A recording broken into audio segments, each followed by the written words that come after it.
नमस्कार जोहार। चलिए जानते हैं झारखंड की ताज़ा खबरों को, लेकिन उससे पहले अगर आपने अभी तक इस चैनल को सब्सक्राइब नहीं किया तो सब्सक्राइब कर लें, जिससे कि आपको झारखंड की ताज़ा खबर रोजाना मिलती रहे। सबसे पहली और बड़ी खबर, झारखंड पुलिस के पूर्व डीजीपी नीरज सिन्हा को झारखंड कर्मचारी चयन आयोग जेएसएससी का अध्यक्ष बनाया गया है। कार्मिक विभाग ने इस संबंध में अधिसूचना जारी कर दी है। अधिसूचना के मुताबिक अध्यक्ष पद पर उनकी नियुक्ति 23 सितंबर से प्रभावी मानी जाएगी। नीरज सिन्हा का जन्म 8 जनवरी 1962 में है और ऐसे में वह झारखंड कर्मचारी चयन आयोग में पदभार ग्रहण करने की तिथि से अधिकतम 65 साल की उम्र तक इस पद पर बने रहेंगे। वर्तमान अध्यक्ष सुधीर त्रिपाठी का कार्यकाल 22 सितंबर को समाप्त हो रहा। बड़ी खबर, रांची के कोकर में इस बार बनेगा भव्य पंडाल, हाथी का सूंड उठेगा तभी भक्त कर पाएंगे माता के दर्शन। कोकर दुर्गा पूजा कमेटी द्वारा इस बार भव्य दुर्गोत्सव का आयोजन किया जाएगा। पूजा पंडाल का निर्माण इस बार हाथी के स्वरूप में किया जा रहा। इसमें जब हाथी का सूंड उठेगा तो भक्त पूजा पंडाल में प्रवेश कर माता रानी के दर्शन कर पाएंगे। अपनी लाइटिंग को लेकर शहरवासियों के बीच अपनी पहचान रखने वाले कोकर के इस पूजा पंडाल में इस बार भी श्रद्धालुओं को जबरदस्त लाइटिंग देखने को मिलेगी। पूजा पंडाल के निर्माण के संबंध में अध्यक्ष चंचल चटर्जी एवं संयोजक राजू राम ने कहा कि एक समय था जब कोकर के पूजा पंडाल एवं लाइटिंग की चर्चा पूरे शहर में होती थी। बड़ी खबर, 17 सितंबर को रांची में लॉन्च होगी पीएम विश्वकर्मा योजना। योजना के तहत पहले चरण में 1 लाख रुपए तक का कर्ज दिया जाएगा। इस पर ब्याज की दर अधिकतम 5% होगी। दूसरे चरण में योग्य कामगारों को 2-2 लाख रुपए का रियायती कर्ज दिया जाएगा। साथ ही इन कारीगरों और शिल्पकारों को पीएम विश्वकर्मा प्रमाण पत्र और पहचान पत्र भी दिए जाएंगे। आधुनिक उपकरण खरीदने के लिए 15,000 रुपए की मदद भी दी जाएगी। पीएम विश्वकर्मा योजना की लॉन्चिंग को लेकर रांची में भी तैयारियां शुरू कर दी गई है। 17 सितंबर को पूरे देश में 70 स्थानों पर योजना लॉन्च की जाएगी और इसे लेकर रांची के उपायुक्त ने अधिकारियों के साथ बैठक की है। बैठक के दौरान उपायुक्त राहुल कुमार सिन्हा ने कहा कि कारीगरों और श्रमिकों को प्रोत्साहन देने के लिए 17 सितंबर को पीएम विश्वकर्मा योजना की शुरुआत की जाएगी। बढ़कर, बाबूलाल मरांडी के सलाहकार सुनील तिवारी पर झारखंड मुक्ति मोर्चा हुआ हमलावर, बीजेपी ने पलटकर दिया जवाब। बीजेपी प्रदेश अध्यक्ष एवं पूर्व मुख्यमंत्री बाबूलाल मरांडी द्वारा सुनील तिवारी को लेकर चिंता जाहिर करने और उनके लिए केंद्र और राज्य सरकार को पत्र लिखकर सुरक्षा मांगने पर झारखंड मुक्ति मोर्चा ने सवाल खड़ा किया। झारखंड मुक्ति मोर्चा के केंद्रीय महासचिव एवं प्रवक्ता सुप्रियो भट्टाचार्य ने कहा कि आखिर यह सुनील तिवारी है कौन, क्या करते हैं, जिनकी सुरक्षा के लिए बाबूलाल मरांडी इतना चिंतित हैं। राज्य सरकार से लेकर केंद्र सरकार को भी पत्र लिख रहे। पत्रकारों से बात करते हुए झारखंड मुक्ति मोर्चा महासचिव ने कहा कि सुनील तिवारी के बारे में जब हमने पता करना शुरू किया कि सुनील तिवारी है क्या और बाबूलाल से उनका क्या रिश्ता है, तो याद आया कि 2021 में जिस परंपरा को बीजेपी नेता चिन्मयानंद ने शुरू किया था, ब्रजभूषण सिंह ने उसे आगे बढ़ाया और उसी पगडंडी पर चलते हुए सुनील तिवारी ने लंबी गाथा लिखी है।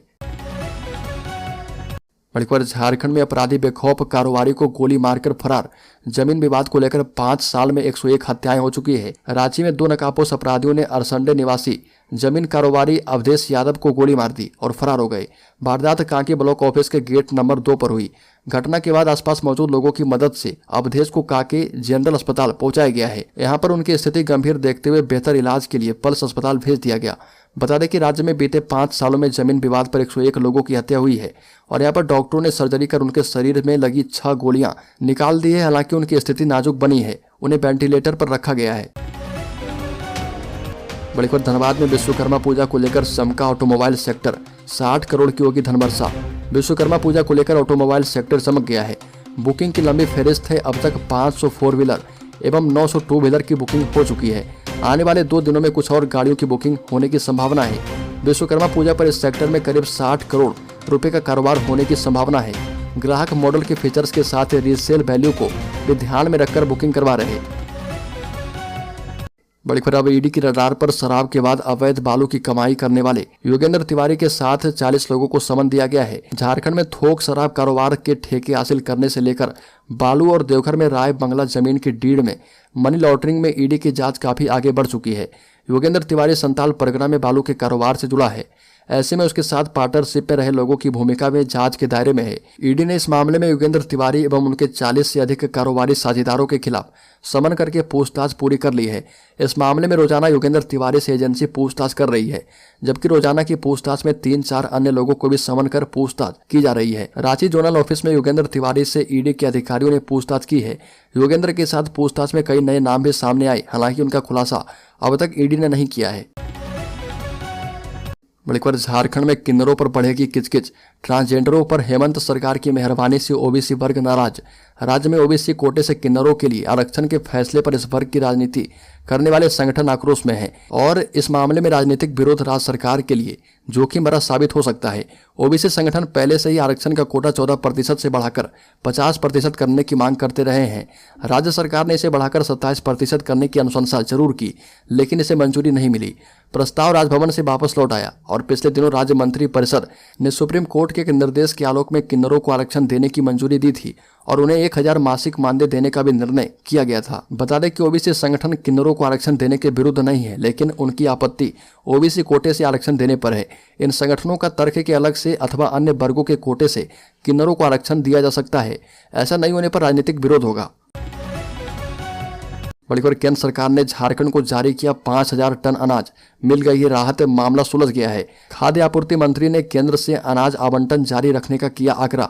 केंद्र सरकार ने झारखंड को 5000 मीट्रिक टन अनाज जारी कर दिया है। इसके बाद से राज्य में राष्ट्रीय खाद्य सुरक्षा कानून के तहत आच्छादित 2 करोड़ 64 लाख लाभुकों के बीच अगस्त का अनाज वितरण शुरू हो गया है। झारखंड में 2 करोड़ 64 लाख लाभुकों के बीच हर माह 145 मीट्रिक टन अनाज का वितरण होता है, लेकिन अगस्त से लगभग 1.25 करोड़ लोगों के बीच अनाज नहीं बट रहा था, क्योंकि केंद्र ने राज्य को 74,000 मीट्रिक टन अनाज का आवंटन रोक दिया था। इस वजह से अगस्त में 1 करोड़ 25 लाख से ज्यादा लाभुकों को अनाज नहीं मिला। मणिपुर सरायकेला के आदित्यपुर में आयोजित एक कार्यक्रम में मंत्री बन्ना गुप्ता शामिल हुए और कहा कि किसी भी प्रकार का गैर कानूनी कारोबार सरायकेला में चलने नहीं दिया जाएगा, दोषियों पर सख्त कार्रवाई होगी। सरायकेला जिले के आदित्यपुर थाना क्षेत्र में लगातार अवैध कारोबार संचालित होने के मुद्दे पर सूबे के स्वास्थ्य मंत्री और सरायकेला जिला प्रभारी बन्ना गुप्ता ने गंभीरता दिखाई है। एक कार्यक्रम के दौरान उन्होंने एक सवाल के जवाब में बताया कि अवैध कारोबार से संबंधित मामले संज्ञान में है। बड़ी पर ईडी के विशेष न्यायाधीश पीके शर्मा के समक्ष ईडी के गवाह विजय हांसदा का बयान जारी रहा और विजय हांसदा ने कहा कि मैंने मुंगेरी यादव और अशोक यादव के दबाव में ईडी को बयान दिया था। मुझसे कहा गया था कि ईडी पूछताछ में जो कहे उसका समर्थन करना, नहीं तो अंजाम बुरा होगा। विजय हांसदा से ईडी के विशेष लोक अभियोजक अमितेश कुमार ने पूछा कि इस बात की जानकारी संबंधित कोर्ट को दी या फिर कहीं कंप्लेन करवाया। इस बात पर विजय हांसदा ने कहा कि मैंने किसी को इस बात की जानकारी नहीं दी है। विजय हांसदा का क्रॉस एग्जामिनेशन किया जाएगा। कोर्ट में अवैध खनन मामले में आरोपी पंकज मिश्रा के अधिवक्ता प्रदीप चंद्र, पीपी के अधिवक्ता विक्रांत सिन्हा एवं ईडी की ओर से विशेष लोक अभियोजक आतिश कुमार उपस्थित हुए। बड़ी खबर, झारखंड में 29 सितंबर को निकलेगी शौर्य जागरण यात्रा। विश्व हिंदू परिषद के प्रांत उपाध्यक्ष चंद्रकांत रायपत ने कहा कि इस सभा में बड़ी संख्या में हिंदू जनमानस की उपस्थिति रहेगी। अनेक संतों एवं अखिल भारतीय अधिकारियों का मार्गदर्शन प्राप्त होगा। यह बात विश्व हिंदू परिषद के प्रांत उपाध्यक्ष एवं रांची के धर्म सभा कार्यक्रम के संयोजक चंद्रकांत रायपत ने रांची स्थित विश्व हिंदू परिषद प्रांत कार्यालय में आयोजित प्रेस वार्ता में कही। पूरे प्रांत की यात्रा के संचालन के लिए प्रांत यात्रा संयोजक रंगनाथ महतो को बनाया गया है। बड़ी खबर, राज्य के गोड्डा जिले के पथरगामा प्रखंड के टेंगर गांव में प्रशासन ने 14 सितंबर को अतिक्रमण हटाओ अभियान चलाया। इस दौरान सरकारी जमीन का अतिक्रमण कर बनाए गए कई अवैध मकानों को बुलडोजर से तोड़ दिया।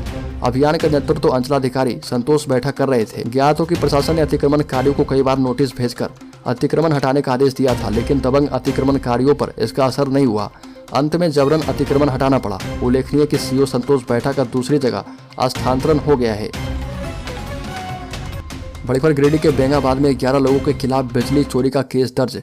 बिजली विभाग की टीम ने 14 सितंबर को बेंगाबाद क्षेत्र में बिजली चोरी के खिलाफ अभियान चलाया। इस दौरान 11 लोगों को चोरी से बिजली का उपयोग करते हुए पकड़कर उनके खिलाफ केस दर्ज करवाया गया है। विद्युत विभाग के जेई रामसुंदर राम के आवेदन के आधार पर थाने में कांड संख्या 204/23 के तहत केस दर्ज किया गया है। आरोपियों में गमतरिया के विमल यादव, नकुल यादव, भकरू मियाँ, जलील मियाँ, इस्लाम अंसारी, बबलू अंसारी, तेलोनारी के तजमुल अंसारी, सिकंदर वर्मा, सुरेंद्र टूडू, ओझाडी के बलदेव पंडित और टीकू राणा शामिल है। मणिपुर राज्य के गिरिडीह जिले में 2 घरों में लाखों की चोरी, आसपास के घरों को बाहर से बंद कर दिए थे और फिर घटना को दिया अंजाम। गिरिडीह जिले के बगोदरा थाना क्षेत्र में चोरी का मामला सामने आया, जहां पर चोरों ने 2 घरों से नकदी सहित 1 लाख रुपए से भी अधिक की संपत्ति पर हाथ साफ किया। घटना के क्रम में चोरों ने आसपास के घरों को बाहर से बंद कर दिया था ताकि चोरी करने के दौरान उन्हें कोई परेशानी ना हो। बगोदर थाना क्षेत्र के घाघरा गांव अंतर्गत बांधडी में रात 2 घरों में चोरी हो गई और अगले सुबह जब घर वालों की नींद खुली तब इन्हें घटना की जानकारी हुई। ये चोरी डालेश्वर महतो और बालेश्वर महतो के घरों में हुई है। बड़ी खबर झारखंड और बंगाल में फिर से आंदोलन करेंगे कुर्मी समाज के लोग। 20 सितंबर को है रेल चक्का जाम करने की तैयारी। कुर्मी समाज ने 20 सितंबर को बृहद पैमाने पर रेल चक्का जाम करने की तैयारी की है। इसे सफल बनाने के लिए कुर्मी समाज झारखंड एवं बंगाल के कुर्मी बहुल गांव में कई बार बैठकें कर चुका है। आदिवासी कुर्मी समाज के केंद्रीय प्रवक्ता हरमोहन महतो ने बताया कि इस बार का रेल चक्का जाम ऐतिहासिक होगा। श्री महतो ने बताया कि इस बार के आंदोलन में झारखंड की खनिज संपदा को बाहर जाने से रोका जाएगा। जब तक कुर्मी को एसटी की सूची में शामिल नहीं किया जाता, इस तरह का आंदोलन चलता रहेगा। सरकार से हमारी लड़ाई आर पार की है और केंद्रीय गृह मंत्री अमित शाह त्रिपक्षीय वार्ता बुलाकर कुर्मी को अविलंब एसटी की सूची में शामिल करने की पहल करें। रेल चक्का जाम के लिए प्रमुख रेलवे स्टेशनों को चिन्हित किया गया है। साथ ही ट्रैक को जाम करने के लिए जिम्मेदारी भी तय की गई है। बड़ी खबर रांची नगर निगम का आदेश, तालाब गंदा किया तो 25,000 तक लगेगा दंड और 6 माह की होगी जेल। शहर के तालाब को गंदा करने वाले पर रांची नगर निगम 100 से लेकर 25,000 रुपये तक जुर्माना लगाएगा। जुर्माना के बाद भी अगर संबंधित व्यक्ति या प्रतिष्ठान अपनी हरकतों से बाज नहीं आते हैं तो उन्हें अरेस्ट करके जेल भेजा जाएगा। इसके तहत शहर को 4 जोन में बांटते हुए सभी जलाशयों के लिए प्रभारियों की नियुक्ति कर दी गई है। पहली बार गलती करते पकड़े जाने पर 100 रुपये जुर्माना लगेगा, दूसरी गलती पर 10,000 एवं तीसरी गलती पर 25,000 रुपये का जुर्माना लगाया जाएगा। बड़ी खबर देवघर रिंग रोड के लिए केंद्र से 2,000 करोड़ रुपए की मंजूरी मिल गई है। यह ring road Deoghar airport, Deoghar AIIMS, Khori Panan होते हुए देवघर दुमका 4 लेन से जुड़ जाएगा और यह देवघर शहर का बाईपास भी होगा। दिल्ली में 55वीं नेटवर्क प्लानिंग ग्रुप की बैठक उद्योग और आंतरिक व्यापार संवर्धन विभाग के विशेष सचिव सुमिता डाबरा की अध्यक्षता में की गई और इस बैठक में सड़क परिवहन और राजमार्ग मंत्रालय, नागरिक उड्डयन मंत्रालय, रेल मंत्रालय, बंदरगाह जहाज रानी और जलमार्ग मंत्रालय शामिल हुआ। बैठक में पीएम गति शक्ति योजना के विभिन्न लाभों पर प्रकाश डाला गया, जिसमें एनपीजी ने 8607 करोड़ रुपए की कुल परियोजना लागत वाली 3 सड़क परियोजनाओं को मंजूरी दी है और इसमें देवघर रिंग रोड मुख्य रूप से शामिल है। बड़ी खबर जमीन घोटाला मामले में ईडी के समन के खिलाफ मुख्यमंत्री हेमंत सोरेन सुप्रीम कोर्ट पहुंचे हैं और राज्य के मुख्यमंत्री के लिए बेहद खास है आज का दिन, क्योंकि आज हेमंत सोरेन द्वारा दायर रिट पिटीशन पर सुनवाई हो रही है। मुख्यमंत्री हेमंत सोरेन ने इस सुनवाई को टालने का आग्रह किया है। अपने लिखित आवेदन में बताया कि उनके वकील की अभी तबीयत ठीक नहीं है। उनके वकील खराब तबीयत की वजह से 15 सितंबर को निर्धारित सुनवाई में उपस्थित नहीं हो पाएंगे। कोर्ट से अपील की थी कि सुनवाई के दौरान कोई दूसरी तारीख दी जाए। संभव है कि आज सुनवाई के दौरान हेमंत सोरेन के वकील की अनुपस्थिति को ध्यान में रखते हुए सुप्रीम कोर्ट अगली तारीख दे।